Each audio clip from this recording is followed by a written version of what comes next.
unveiled, and it was apparently excellently done.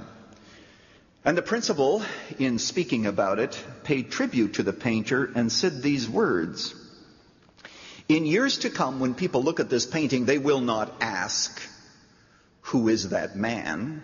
They will ask this question: 'Who was the painter?'"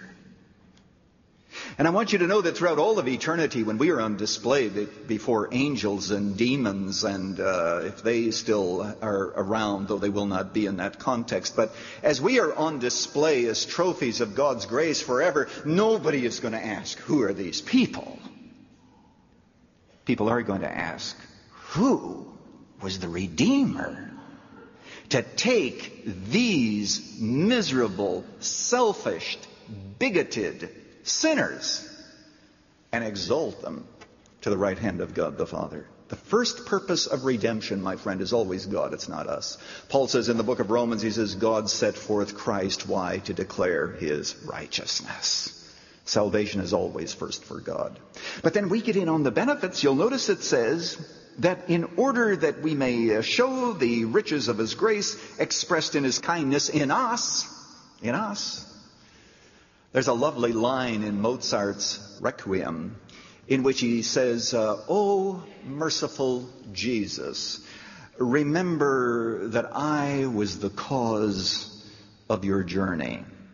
And that's right, he was. You and I are the cause of his journey.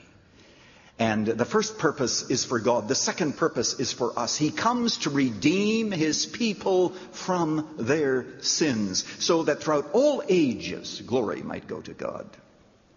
Well, does God help those who help themselves? You know, it says this in the book of Romans. It speaks directly to the issue. It's almost as if the Apostle Paul said, someday Ben Franklin's going to say something and I want to set him right. Let's listen to what he says. "Now, when a man works, his wages are not credited to him as a gift, but an obligation." In other words, you earn it. "However, to the man who does not work, but trusts God, who justifies the wicked, his faith is credited as righteousness." It is to those who don't work. Could I add, it is to those who can't work, because there's nothing that we can do to gain God's attention to make it right, given our situation.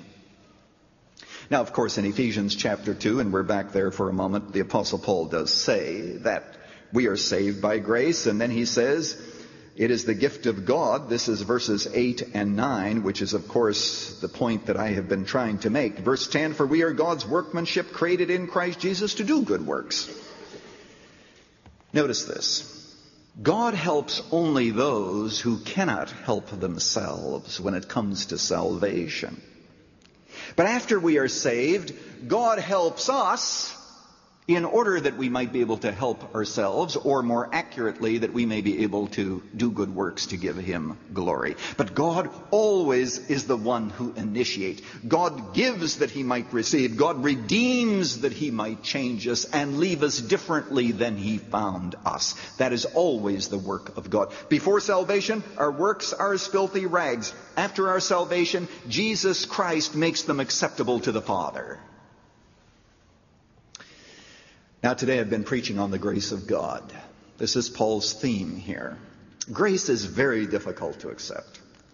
Let me give you two categories of people that find it difficult, very difficult to accept grace.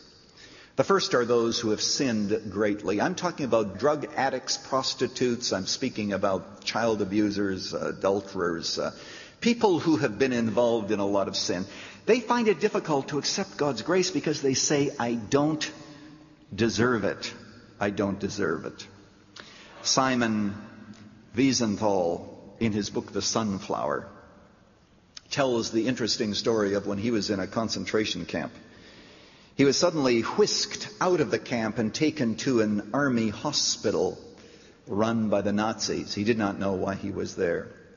There was a young Nazi soldier who was dying, who wanted to speak to a Jew so that he could ask the Jews forgiveness for an atrocity that the young man had committed. Specifically, this young soldier had blown up a Jewish village, and the screams of the women and the children haunted him, and now he was about to die, and he wanted to speak to a member of the race whom he had brutalized.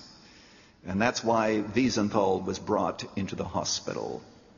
And so the young man began to unburden his soul, and could not this Jew, Wiesenthal, could he not forgive him? Well, some of you know the story that the answer was no.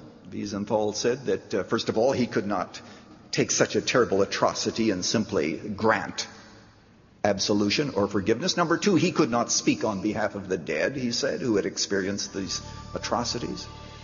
And so the young man was left to die without the benefit even of one human being's forgiveness.